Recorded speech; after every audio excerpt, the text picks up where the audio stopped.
नमस्कार। श्रृंखला का नया वीडियो है, देख लीजिए। आप भी अपने अनुसार इसे टिक कर सकते हैं। तो इसका आंसर देख लिया होगा सभी ने। तो चलिए स्टार्ट करते हैं। हम प्रगतिवाद है आज। तो प्रगतिवाद और प्रयोगवाद को ख़त्म करेंगे इस वीडियो में पूरा। अपने अनुसार टिक कर सकते हैं। तो इस प्रश्न को पढ़ लेते हैं एक बार। हिंदी साहित्य में मार्क्सवादी चेतना की अभिव्यक्ति जिस काव्यधारा में देखने को मिलती है उस धारा को क्या कहा जाता है? तो उस धारा को कहा जाता है प्रगतिवाद। प्रगतिवाद कहा जाता है उस धारा को जिस साहित्य में मार्क्सवादी चेतना की अभिव्यक्ति देखने को मिलती है। आगे बहुत प्रश्न बहुत अच्छे हैं, इसके बारे में थोड़ा सा डिटेल दिया गया है जिसे आप लोग पढ़ सकते हैं। अगला प्रश्न देख लेते हैं। प्रगतिवादी काव्य सृष्टि है। जो प्रगतिवादी काव्य सृष्टि है वह वर्ग चेतना प्रधान है। एक वर्ग की चेतना के प्रधानता है इसमें। वर्ग को यहाँ पर अपनाया गया है। वर्ग मतलब समूह। तो अगला प्रश्न देख लेते हैं। अगला प्रश्न क्या है? अगला प्रश्न है हमारा, द्वंद्वात्मक भौतिक विकासवाद किस काव्यधारा का आधार है? तो यह है प्रगतिवाद का आधार। क्या द्वंद्वात्मक भौतिक विकासवाद प्रगतिवाद का आधार है? अगला प्रश्न देख लेते हैं। अगला प्रश्न क्या कहना चाह रहा है हमसे? अगला प्रश्न है हमारा, अच्छा इधर है,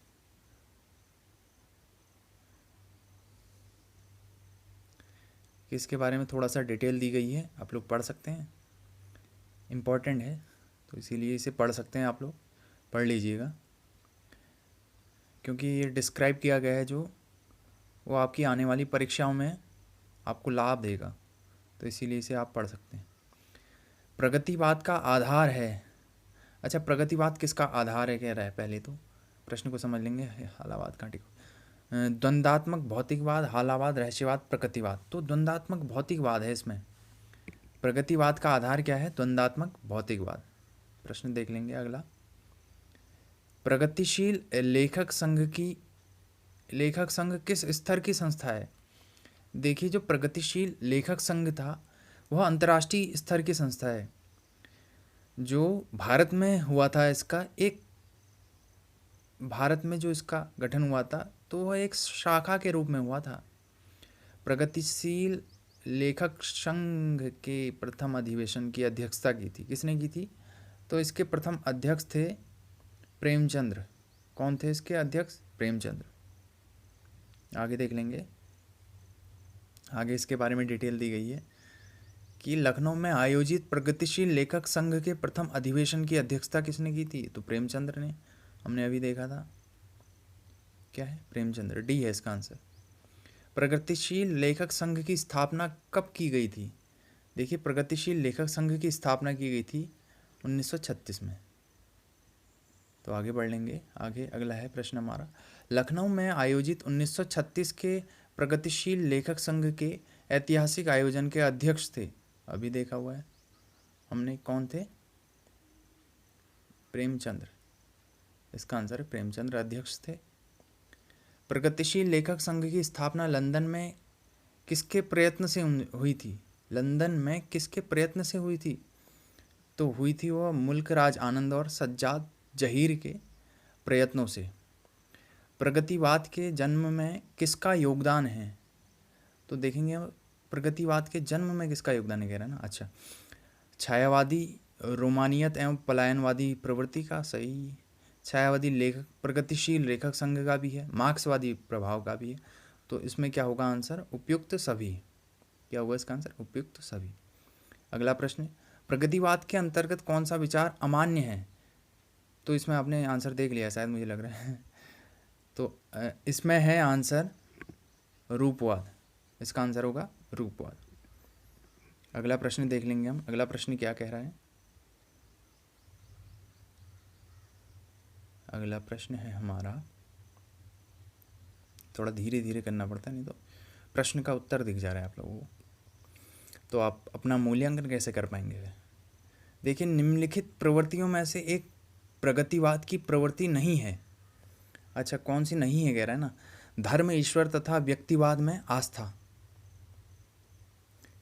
सामाजिकता का आग्रह, शोषित वर्ग के प्रति सहानुभूति, शोषण वर्ग के शोषण, वर्ग के प्रति घृणा, जन सामान्य के प्रति लोक मंगल की भावना। देखिए इसमें व्यक्तिवाद नहीं था, धर्म में भी विश्वास नहीं करते थे और व्यक्तिवादी नहीं थे उस समय, क्योंकि वर्ग चेतना प्रधान था ना। तो इसका आंसर होगा ए। देख लीजिए, इसको पढ़ सकते हैं आप लोग, अपने अनुसार टिक कर सकते हैं उसके बाद आंसर। अगला प्रश्न क्या है? वैद्यनाथ मिश्र जिसका वास्तविक नाम क्या था? वैद्यनाथ मिश्र जिसका वास्तविक नाम था नागार्जुन, नागार्जुन का ही नाम वैद्यनाथ मिश्र था। देखिए इसके बारे में थोड़ा सा डिटेल है, उसे पढ़ेंगे जरूर। बाबा के नाम से प्रसिद्ध कवि नागार्जुन का वास्तविक नाम वैद्यनाथ मिश्र था। ये प्रगतिवादी विचारधारा के कवि थे।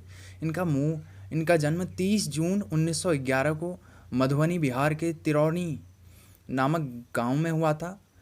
आधुनिक हिंदी काव्य और समृद्ध करने वाले नागार्जुन 5 नवंबर 1998 को ख्वाजा सराय दरभंगा जिले में निधन हो गया था इनका।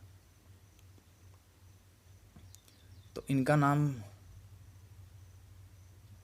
नागार्जुन को एक चीज़ और कहा जाता है, नागार्जुन को आधुनिक हिंदी साहित्य का कबीर कहा जाता है। इनको बहुत महत्वपूर्ण है। देखिए इनकी कृतियों के बारे में भी दिया हुआ है, इसे पढ़ सकते हैं आप लोग। नागार्जुन किस वर्ग के कवि थे? तो नागार्जुन जी थे वह प्रगतिवादी कवि थे। कौन से थे? प्रगतिवादी कवि। थोड़ा सा 1 मिनट, हाँ अब देख लेंगे अगला प्रश्न क्या कह रहा है। अगला प्रश्न है हमारा, नागार्जुन किस काव्यधारा के कवि हैं? प्रगतिवादी कवि थे। ए है इसका आंसर।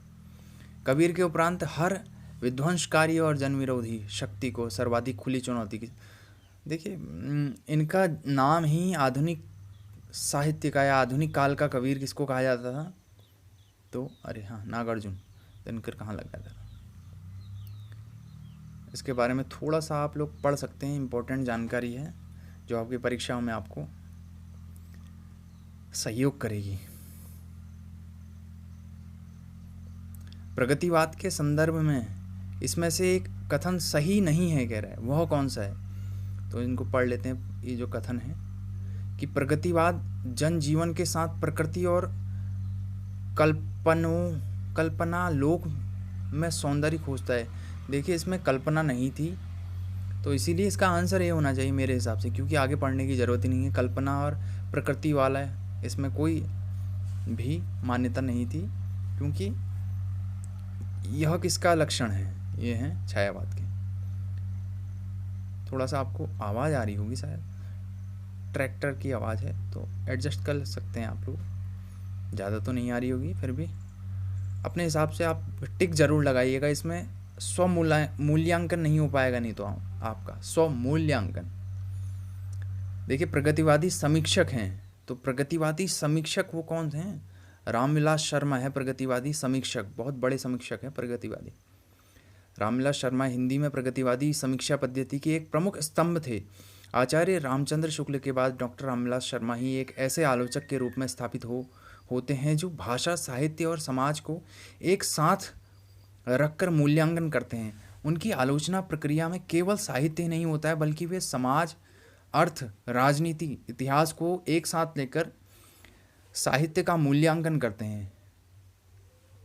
तो रामविलास शर्मा की समीक्षात्मक कृतियों में विशेष उल्लेखनीय कौन सी है? प्रेमचंद्र और उसका युग, निराला, भारतेंदु, हरिश्चंद्र, प्रगति और परंपरा, भाषा और संस्कृति, भाषा और समाज, निराला की साहित्य साधना। बहुत महत्वपूर्ण कृति हैं इनकी।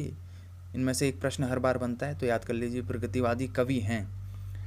तो जयशंकर प्रसाद तो नहीं है, मुक्तिबोध, केदारनाथ अग्रवाल, हाँ केदारनाथ अग्रवाल हैं। अगला प्रश्न देख लेंगे। केदारनाथ अग्रवाल प्रगतिशील काव्यधारा के प्रमुख कवि हैं। हाँ अगला प्रश्न कह रहा था प्रश्न, हाँ अच्छा, थोड़ा सा डिटेल है जो आपकी परीक्षा में आने की संभावना है, इसे पढ़ लीजिए ज़रूर, जिससे आपकी जो प्रश्न हैं वो आराम से आपके समझ में आ सकते हैं इसको पढ़कर। देखिए फूल नहीं रंग बोलते हैं, किसकी है? केदारनाथ अग्रवाल की। फूल नहीं रंग बोलते हैं, आग का आईना आदि भी इन्हीं की है। जमुन जल तुम किसकी है? केदारनाथ अग्रवाल की है रचना, जमुन जल तुम। अगला प्रश्न है, इनमें से कौन सी रचना केदारनाथ अग्रवाल की नहीं है? देखिए इसमें पूछ रहा है नहीं है, तो नीत के बादल, युग की गंगा, युग धारा नहीं है। युग धारा किसकी है? युग धारा नागार्जुन की है भैया। अच्छा क्या दे रखा है? सी और डी कैसे? आग का झरना, अच्छा आग का आईना होना चाहिए था इसको, आग का आईना, नीत के बादल, युग की गंगा, झरना लिख रखा है ना। अच्छा युग की गंगा तथा नीत के बादल केदारनाथ अग्रवाल की कृति है, जबकि युग धारा नागार्जुन की कृति है। केदारनाथ अग्रवाल ने आग का आईना भी लिखा है, किंतु विकल्प में आग का झरना दिया गया। अच्छा अब देखिए, अबे सुन बे गुलाब भूल मत गई, गर पाई खुशबू रंगो आब, ये किसके कथन है? वैसे किसकी है? ये है प्रगतिवादी कविता, है किसकी? निराला की है, बहुत महत्वपूर्ण हो जाता है। आगे अगला प्रश्न देख लेंगे हम, प्रगतिवाद के प्रमुख कवि नहीं हैं। अच्छा नहीं है पूछ रहा है ना, तो नागार्जुन हैं, दिनकर भी को भी माना जा सकता है, मुक्ति को भी माना जा सकता है। प्रमुख कवि नहीं है पूछा है ना, प्रमुख कवि, तो अज्ञेय नहीं है, क्योंकि अज्ञेय प्रगतिवाद नहीं प्रयोगवाद के कवि थे प्रमुख। इनके बारे में थोड़ा सा डिटेल दी गई है, आप लोग पढ़ सकते हैं। निम्नलिखित में से किस लंबी कविता के रचयिता मुक्तिबोध हैं? हाँ मुक्तिबोध ने अंधेरे में लिखी थी लंबी कविता। इसके बारे में थोड़ा सा डिटेल दी गई है। चाँद का मुंह टेढ़ा है, भूरी भूरी खाक धूल, अंतरदर्शन, आत्मसंवाद, ब्रह्म राक्षस, भूल गलती, चंबल की घाटी में, आदि राम की, शक्ति पूजा, निराला की, लंबी कविता तथा असाध्य वीणा अज्ञेय की है। असाध्य वीणा अज्ञेय की है। मुक्तिबोध का पूरा नाम गजानन माधव मुक्तिबोध, ग्वालियर के निवासी, इसे पढ़ सकते हैं आप। चाँद का मुंह टेढ़ा है गजानन माधव मुक्तिबोध की है कृति है, इसकी मुक्तिबोध जी की है। आगे भूल गलती किसकी है? भूल गलती है मुक्तिबोध की, भूल गलती मुक्तिबोध।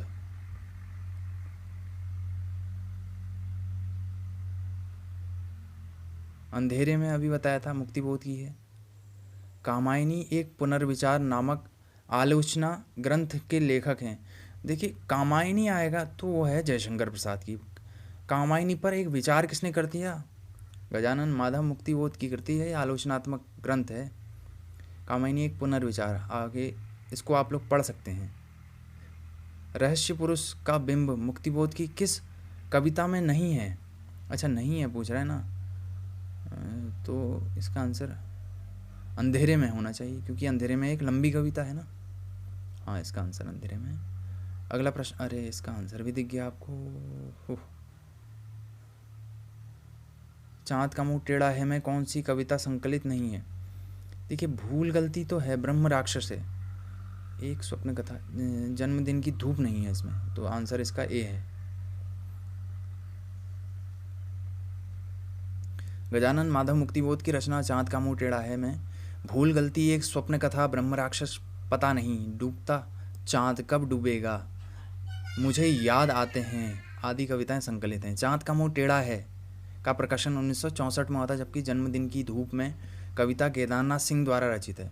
जन्मदिन की धूप जो कविता है ना, देखिए प्रश्न यहाँ से पूछ सकता है किसकी है? केदारनाथ सिंह की है। अगला प्रश्न देख लेते हैं हम। अगला प्रश्न क्या कहना चाह रहा है हमसे? मुक्तिबोध की किस पुस्तक को प्रतिबंधित किया गया था? तो इनकी किस पुस्तक को प्रतिबंधित किया गया था? भारत इतिहास और संस्कृति को प्रतिबंधित कर दिया गया था। बहुत महत्वपूर्ण है, याद कर लीजिए, आया हुआ है प्रश्न, और बहुत महत्वपूर्ण प्रश्न है, आया हुआ भी है। देखिए क्या लिखा गया, मुक्तिबोध की पुस्तक भारत इतिहास और संस्कृति को प्रतिबंधित किया गया था। मध्य प्रदेश शासन द्वारा अभद्रता और नैतिकता के विरुद्ध ठहराई गई इस पुस्तक पर मध्य प्रदेश न्यायालय में मुकदमा चल रहा था, जिसका निर्णय था कि इसके 10 आपत्तिजनक अंशों को हटाकर इसे पुनः प्रकाशित किया जा सकता है। पाठ्य पुस्तक संस्करण की भूमिका में मुक्तिबोध ने लिखा है कि यह इतिहास की पुस्तक नहीं है, इस अर्थ में कि सामान्यतः इतिहास में राजाओं, युद्धों और राजनीतिक उलटफेरों का जैसा विवरण रहता है वैसे इसमें नहीं है। युद्धों और राजवंशों के विवरण में न अटक कर मैंने अपने समाज और उसकी संस्कृति के विकास पथ को अंकित किया है, ऐसा कहना है मुक्तिबोध का। त्रिलोचन शास्त्री की कविताएं हिंदी के अतिरिक्त किस उपभाषा में हैं? अच्छा त्रिलोचन शास्त्री की त्रिलोचन शास्त्री की हैं अवधी भाषा में। हिंदी के अतिरिक्त अवधी भाषा के भी कवि थे त्रिलोचन शास्त्री। इनके बारे में थोड़ा डिटेल दी गई है जो इम्पोर्टेंट है, आप लोग पढ़ सकते हैं। निम्नलिखित में से दिनकर की काव्य रचना नहीं है पूछ रहा है। देखिए इसमें हुंकार है, उर्वशी है, कुरुक्षेत्र भी है, त्रिधारा नहीं है, डी है इसका आंसर। अच्छा, त्रिधारा दिनकर की काव्य रचना नहीं है बल्कि सुभद्रा कुमारी चौहान की रचना है। इसकी अन्य प्रमुख कृतियाँ बिखरे मोती, उन्मादिनी, सीधे साधे चित्र, मुकुल और मिला तेज से तेज इत्यादि हैं। अच्छा, और झांसी की रानी भी दिया गया। हाँ, सुभद्रा कुमारी चौहान की तो प्रमुख कृति है झांसी की रानी, बहुत महत्वपूर्ण है। आगे आप लोग देख सकते हैं इसको, भारतीय तटरक्षक सेना के, अच्छा ये थोड़ा सा, तटरक्षक जहाज को सुभद्रा नाम दिया गया है, महत्वपूर्ण हो जाता है। एक तटरक्षक जहाज को सुभद्रा नाम भी दिया गया है, इसको पढ़ सकते हैं आप लोग। हारे के हरिनाम शीर्षक काव्य ग्रंथ के रचनाकार हैं। हारे के हरिनाम किसकी है? रामधारी सिंह दिनकर की। किसकी कृति है? रामधारी सिंह दिनकर की। संस्कृति के 4 अध्याय किसकी रचना है? देखिए संस्कृति के 4 अध्याय रचना है रामधारी सिंह दिनकर की है। संस्कृति के 4 अध्याय रामधारी सिंह दिनकर की किस कृति को आधुनिक युग की गीता कहा जाता है? बहुत महत्वपूर्ण है। कुरुक्षेत्र को आधुनिक युग की गीता कहा जाता है। अगला प्रश्न, अच्छा इसकी डिटेल आप लोग ज़रूर इसको देखिएगा इसको, क्योंकि इससे आपकी परीक्षा में बहुत महत्वपूर्ण चीज़ दी गई है इसमें। रामधारी सिंह दिनकर की काव्य कृति कौन सी है? लोकैतन नहीं है, आर्यावर्त नहीं है, उन्मुक्त नहीं है, तो कुरुक्षेत्र है, जिसे आधुनिक युग की गीता भी कहा जाता है। अभी पढ़ा था ना हमने। 2 राह समय के रथ का घर घर नाज सुनो, सिंहासन खाली करो की जनता आती है। बहुत महत्वपूर्ण पंक्तियां हैं रामधारी सिंह दिनकर की, याद कर लीजिए इसको। तो उपयुक्त पंक्तियां रामधारी। अच्छा, बालकृष्ण शर्मा नवीन का प्रथम प्रकाशित काव्य संकलन है। बालकृष्ण शर्मा नवीन का कौन सा है? कुमकुम है इनका, बहुत महत्वपूर्ण है, आने के लिए आया हुआ है। तो इसके एक्सप्लेनेशन को आप लोग अवश्य पढ़िएगा, क्योंकि इम्पोर्टेंट है, वेरी वेरी इम्पोर्टेंट। नवगीत दशक 1, 2, 3 का संपादक कौन था? तो शंभुनाथ सिंह थे इसके संपादक। नवगीत 1, 2, 3 के संपादक हैं शंभुनाथ सिंह। अच्छा, ये क्या दिया गया? हाँ, बताया गया इसके बारे में थोड़ा सा डिटेल। आगे प्रयोगवाद आ गया। प्रयोग अपने आप में इष्ट नहीं वरन वह साधन है, यह कथन किस वाद से संबंधित है? तो प्रयोगवाद से संबंधित है। अगला प्रश्न देख लेंगे कि अज्ञेय का पूरा नाम, डिटेल दिया गया है अज्ञेय के बारे में, थोड़ा सा आप लोग पढ़ सकते हैं। अज्ञेय का पूरा नाम क्या था? सच्चिदानंद हीरानंद वात्स्यायन अज्ञेय, सी है इसका आंसर। प्रयोगवाद के प्रवर्तक के अनुसार प्रयोगवादी कवि का मुख्य तथ्य क्या था? अच्छा, तो नए काव्य उपकरणों का प्रयोग, भावुकता के साथ स्थान पर बौद्धिकता की प्रतिष्ठा, नई राहों का अन्वेषण। तो इसका आंसर यही है, नई राहों के अन्वेषण। नई राहों का अन्वेषक बताया तो गया था, तो इसीलिए ये डिटेल है, इसे आप पढ़ लीजिए, बार बार पढ़ लीजिए, इसीलिए कह रहा हूँ क्योंकि ये इम्पोर्टेंट है, आपकी परीक्षाओं में आ सकता है इसमें से, और आपको इससे डिटेल जानकारी मिल सकती है, तो इसीलिए पढ़ना ज़रूरी इसीलिए हो जाता है इसे। देखिए आप लोग भी लगा रहे हैं ना इसमें आंसर, इसके आंसरों में टिक कर रहे हैं ना आप लोग, टिक कर रहे हैं तो सही है, नहीं तो आपको ही नुकसान हो सकता है। ने प्रयोगवाद को सर्वाधिक प्रभावित किया था, तो किसने? छायावाद ने तो नहीं किया था, प्रगतिवाद ने भी नहीं किया था। अब मार्क्सवाद और अस्तित्ववाद है, तो किसने किया था?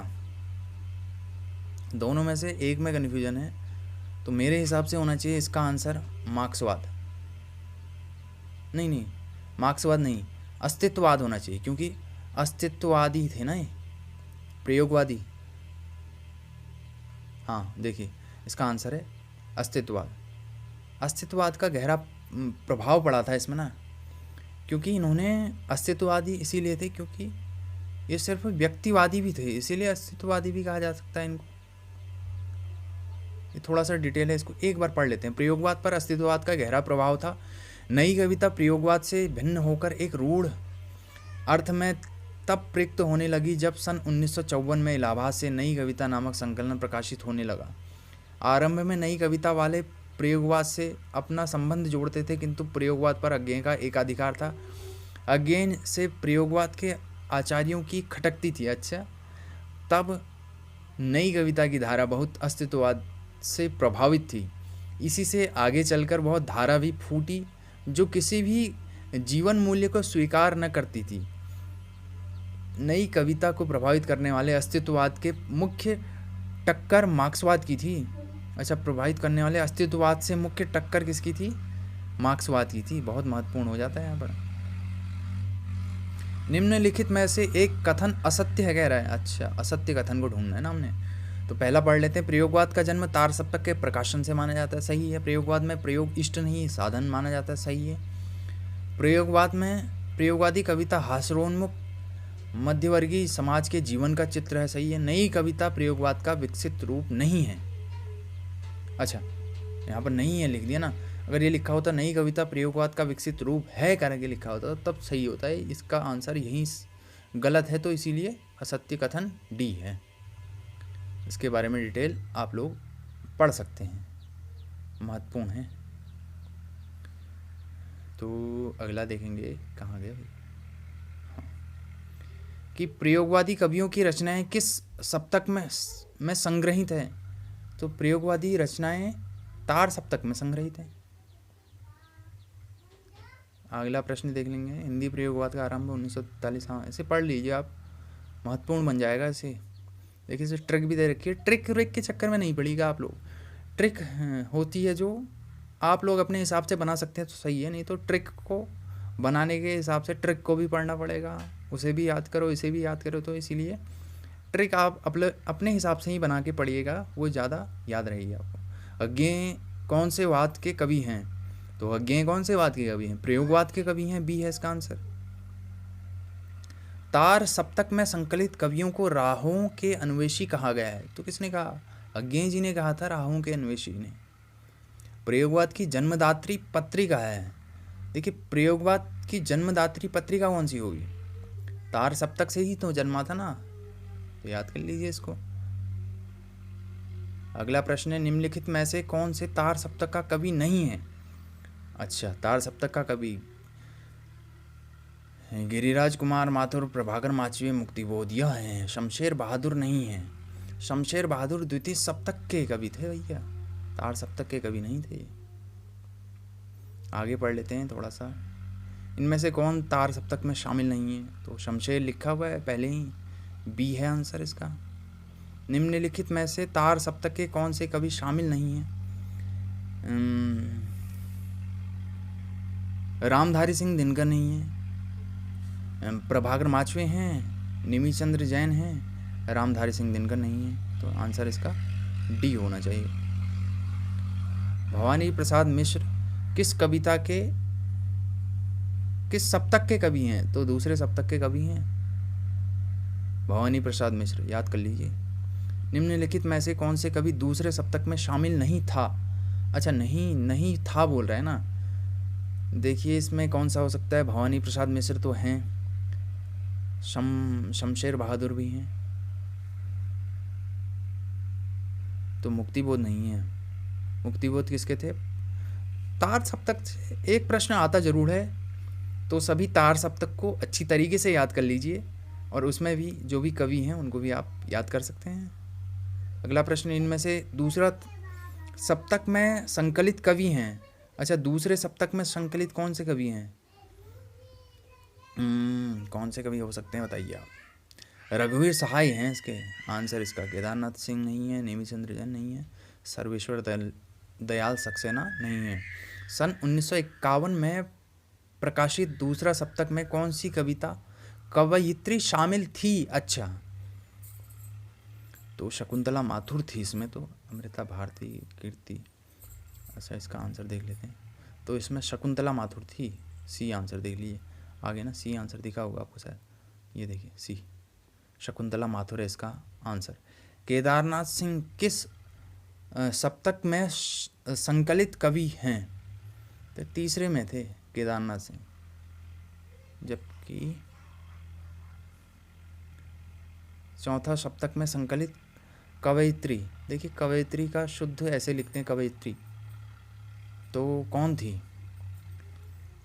शकुंतला माथुर तो नहीं है, सुमन राजे, कीर्ति चौधरी, मणिक मोहिनी भी नहीं है, तो क्या था उसमें? सुमन राजे थी। इसका आंसर है बी। तार सप्तक में कौन सा कवि सम्मिलित नहीं है? तो आपने हिसाब से लगा लीजिए अब इसमें कौन सा नहीं है, डी है इसका आंसर। जो द्वितीय तार सप्तक में शामिल थे रघुवीर सहाय। तार सप्तक का प्रकाशन वर्ष, हाँ तार सप्तक का प्रकाशन वर्ष है 1943। देखिए पहला जो तार सप्तक है वो 1943 में, और द्वितीय सप्तक 1951 में, तृतीय सप्तक का हुआ था 1959 में, हाँ 1959 में था तृतीय सप्तक। और जो चौथा सप्तक था उसके 20 वर्ष बाद 1959 से 1979 था चौथे सप्तक की डेट, प्रकाशन वर्ष। तो आप इसे याद कर सकते हैं। तार सप्तक का प्रकाशन 1943, बी है इसका आंसर। तार सप्तक का संबंध किस काव्य धारा से है? प्रश्न यह भी आ सकता है। तो प्रयोगवादी थे। अगला प्रश्न हम देख सकते हैं। अगला प्रश्न क्या है? बैटरी भी ख़त्म हो रही है, थोड़ा सा जल्दी करते हैं हम। अगला प्रश्न है आत्महत्या के विरुद्ध कविता संकलन के कवि हैं। तो आत्महत्या के विरुद्ध किसकी है? रघुवीर सहाय की। आत्महत्या के विरुद्ध, इसे देख लीजिए आप लोग। अगला प्रश्न, कुआनो नदी कविता संकलन के कवि हैं। कुआनो नदी है सर्वेश्वर दयाल सक्सेना की रचना।